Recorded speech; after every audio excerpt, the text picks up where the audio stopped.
Hello again, it's me, Tam Al-Sad, the in-house growth marketer at Web Profits.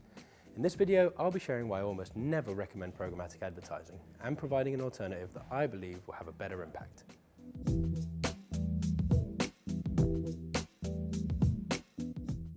Let me start real quick by defining programmatic advertising. I'm talking about the use of marketing software to automate the buying, placement, and optimization of banner ads. For the context of this video, I'm talking specifically about the use of programmatic to attract awareness from new audiences. In theory, it sounds like it should be great, but I have three big problems with programmatic advertising. The first is something that's been talked about extensively in the industry. There's a serious lack of transparency when it comes to the allocation of spend of programmatic advertising. It's unclear how much of a client's spend goes towards the website hosting the ad, the platform that's placing it, and the agency being paid to manage it. Why trust in a channel where only a fraction of your spend is going towards performance? You're not even sure how much.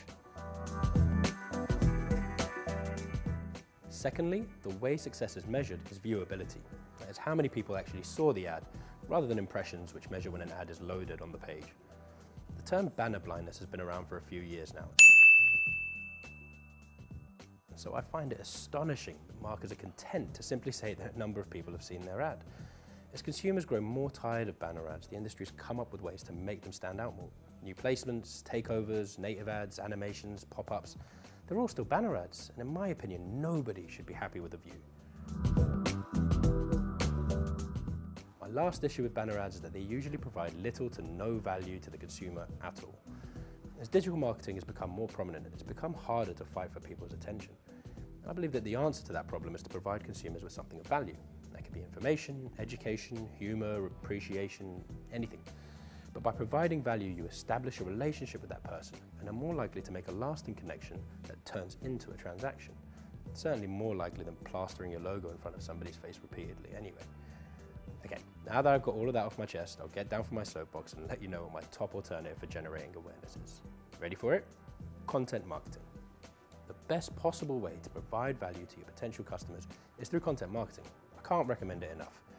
If you take the time to put together a detailed and well-structured content marketing strategy, follow through by producing excellent content that the audience wants to consume, and then promote it to the right people, then you'll have a good foundation to build a customer relationship from. Promotion is arguably the most important step of content marketing, but it's also the one that I see businesses struggle with the most. So I'll now share 5 ways to promote content that should be more effective than programmatic advertising. Before I do, I know it's possible to promote content through programmatic, but given consumer aversion to ads and lack of transparency that I mentioned earlier, I think these methods are far more effective. The biggest opportunity to promote content comes through social media. Facebook and LinkedIn both have detailed targeting methods to ensure you're able to narrow down and target the audience you're most interested in. This is a little bit like banner advertising, but as the ads blend in with posts on the platform, the audience is less blind to them. But ads aren't the only way to promote content on social media. When it comes to non-advertised content on Facebook, you can build groups that contain your existing and potential customers. This is even better than just promoting content, as you provide a place for them to discuss the common interests that align with your business. By monitoring these discussions, you can better understand what's important to them in order to improve your product, service, or messaging. And don't forget, you can still get some organic reach with Instagram and LinkedIn. If you're producing video content, then YouTube is another effective way to distribute it. If you're not producing video content, why not? YouTube has more than 1 billion users, and 45% of people watch at least an hour of video on Facebook or YouTube a week. People often forget that YouTube's the second biggest search engine in the Western world. It's a great place to promote your content and be found by your prospective customers. Speaking of search engines, you can generate a ton of awareness through SEO if you write high quality, engaging content on high volume topics and keywords. You'll need to put in the effort with link building and on-site optimization if you want it to rank, but once it does, then you should be consistently driving free traffic into the top of your funnel.